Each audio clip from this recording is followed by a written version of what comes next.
কিন্তু ওনারা কি সাধারণত মানুষ কি করে যে একটা, এখন আমি বললাম না সোনার খাটে গা আর উপর খাটে পা দিয়ে শুয়ে থাকলে কেউ স্পিরিচুয়ালিটিতে আসবে না, যতক্ষণ না তার জীবনে সমস্যা তৈরি হয়। সেই লার্নিংটা তার আসবেই না, কারণ তাহলে তোমাকে সেই কষ্টের জায়গা থেকেই কিন্তু মানুষ প্রথমে আধ্যাত্মিক, মানে আধ্যাত্মিজম আর ধর্ম ব্যাপারটা কিন্তু আলাদা।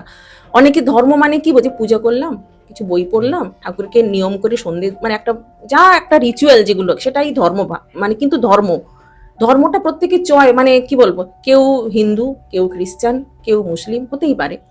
স্পিরিচুয়ালিটি কিন্তু আলাদা, আধ্যাত্মিজম ব্যাপারটাও কিন্তু আলাদা। সেখানে তোমার কি, তুমি কিচ্ছু করবে না, তোমাকে কিচ্ছু করারই দরকার নেই। বাহ্যিক যে পুজো, সাধু সন্ন্যাস সেটা কি পুজো করে? তারা কি ওইভাবে বাহ্যিক ভাবে ভগবানের ওইরকম মূর্তি সাজিয়ে, তাদের কিছুই তো থাকে না, তারা একটা কমন্ডলু আর একটা নিজের ইয়ে নিয়ে ঘুরে বেড়াচ্ছে কোথায় কোথায়। তো তারা তো কোথায় কোথায়, তাদের কিন্তু স্পিরিচুয়ালিটির জার্নিটা অনেক বেশি, অনেক হাই লেভেলে। তাদের সেখানে ওই রকম বাহ্যিক প্রতিমা পুজোর আর কোনো দরকার পড়ে না। আর তোমার কর্মা, তুমি যদি পজিটিভ ওয়েতে থাকো, তোমার সৎ চিন্তা হয়, সৎ কর্মা হয়, তাহলে কিন্তু তোমাকে আর কিছু করতে হবে না, কিছুই দরকার নেই। তুমি কিন্তু অনেক বেশি, আর তুমি সারাদিন পুজো করছো, সারাদিন মিথ্যা কথা বলছো, কিছু লাভ আছে?